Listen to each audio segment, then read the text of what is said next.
Bienvenidos a nuestra inmersión de hoy.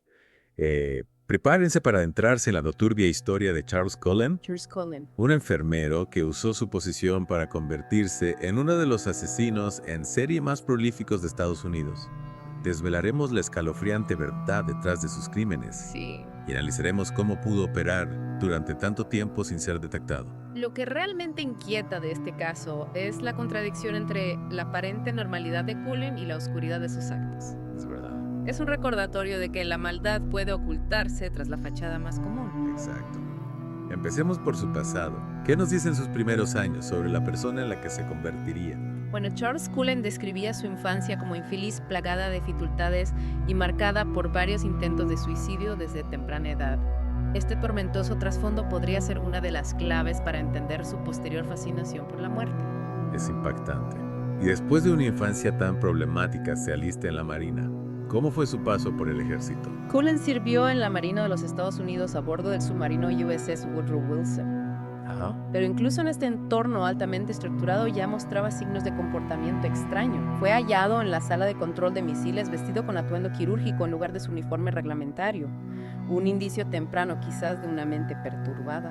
Un comportamiento desconcertante sin duda. ¿Pudo este incidente haber sido una señal de alarma que se pasó por alto? Es difícil saberlo con certeza, pero mirando hacia atrás podemos ver cómo ciertos episodios de su vida podrían haber presagiado la tragedia que estaba por venir. Tras su paso por la Marina, Cullen inicia su carrera como enfermero, una profesión que irónicamente le daría acceso a la vida y a la muerte de sus pacientes. Exacto. En 1987 comienza a trabajar en el Centro Médico St. Barnabas en Nueva Jersey. Sin Barnabas. Allí, tras una fachada de profesionalidad, llevaría a cabo sus primeros asesinatos confirmados. ¿Cómo lograba perpetrar estos crímenes sin levantar sospechas? ¿Qué métodos utilizaba? Cullen se aprovechaba de la confianza que se depositaba en él como enfermero para administrar sobredosis letales de medicamentos a sus pacientes. A menudo utilizaba digoxina o insulina, sustancias que en aquel entonces eran difíciles de detectar en los análisis toxicológicos. Es escalofriante pensar en la facilidad con la que podía acceder a estas sustancias letales, y nadie sospechó nada. En St. Barnabas surgieron sospechas, sí. Se inició una investigación interna, pero no se encontraron pruebas concluyentes para incriminarlo. Esto le permitió a Cullen, tras ser despedido, continuar su macabro periplo en otros hospitales. Es un fallo del sistema que tendría consecuencias devastadoras. Permítame preguntar. Lo más inquietante del caso de Charles Cullen es que no se trata de un simple caso aislado. Su historia laboral revela un patrón escalofriante. Tras ser despedido o forzado a renunciar de un hospital, simplemente se trasladaba a otro y continuaba con sus crímenes. Una pesadilla hecha realidad. Imagino la angustia de las familias al descubrir que sus seres queridos no fallecieron por causas naturales, sino en manos de un asesino disfrazado de cuidador. La traición y el dolor debieron ser insoportables.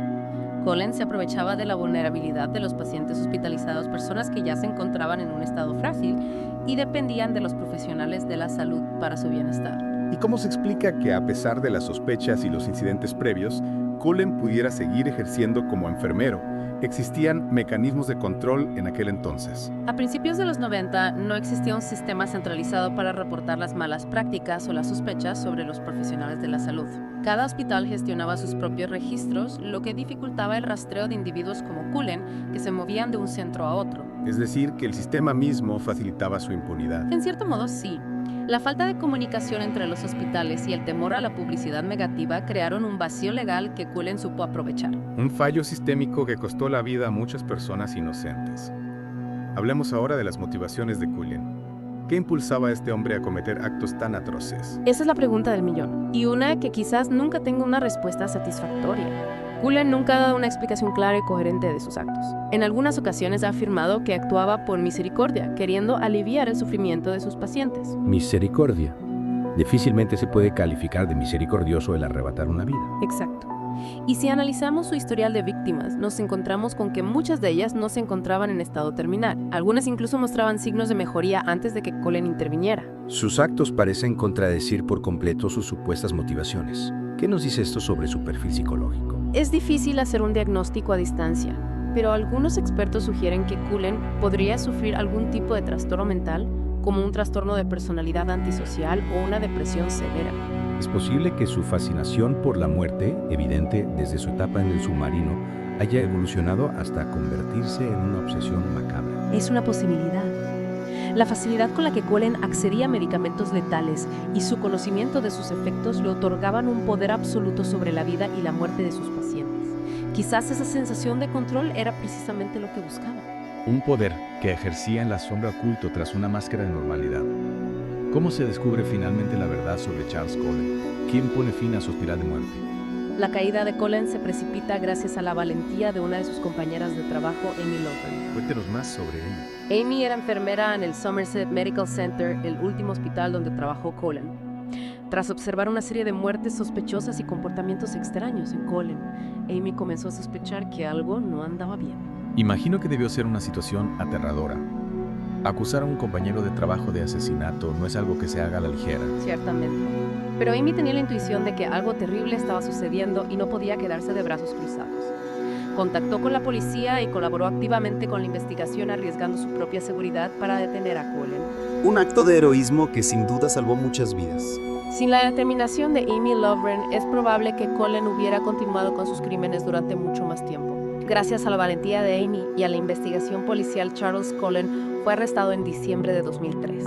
Las pruebas en su contra eran abrumadoras. ¿Y qué ocurrió después de su detención?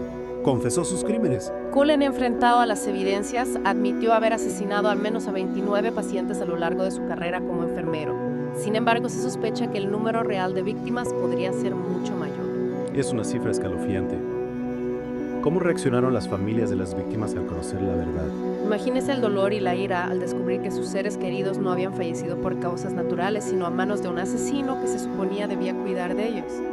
La sensación de traición y vulnerabilidad debía ser insoportable. Un dolor inconcebible. Se tomaron medidas para prevenir que una tragedia como esta volviera a suceder. El caso de Charles Cullen sacudió los cimientos del sistema de salud estadounidense, puso al descubierto graves fallos de seguridad y control que permitieron a un asesino en serie operar con impunidad durante casi 2 décadas. ¿Qué tipo de cambios se implementaron a raíz del caso? Se aprobaron leyes más estrictas para la verificación de antecedentes de los profesionales de la salud. Se crearon bases de datos a nivel estatal para registrar las malas prácticas y las sospechas sobre cualquier empleado del sector. Y se establecieron protocolos más rigurosos para el control y la administración de medicamentos en los hospitales. Medidas necesarias aunque lleguen demasiado tarde para las víctimas de Cullen. Así es. El caso de Charles Cullen nos recuerda que incluso en los lugares que asociamos con la sanación y el cuidado de la maldad, puede encontrar un resquicio para ocultarse. Una reflexión inquietante que nos deja con muchas preguntas sin respuesta. ¿Cómo pudo un individuo con semejantes antecedentes pasar desapercibido durante tanto tiempo? ¿Qué falló en el sistema para permitir que sus crímenes se prolongaran durante años? Y lo más importante, ¿qué podemos hacer para evitar que algo así vuelva a suceder? Es una pregunta compleja que nos invita a reflexionar sobre la seguridad del sistema de salud y la importancia de estar alerta ante cualquier señal de alarma. Este caso nos recuerda la fragilidad, la confianza y la necesidad de mecanismos de control más efectivos para proteger a los más vulnerables. Esperamos que esta inmersión en la historia de Charles Cullen les haya resultado informativa y les invitamos a seguir explorando este y otros temas que ponen de manifiesto la complejidad de la naturaleza humana. Hasta la próxima.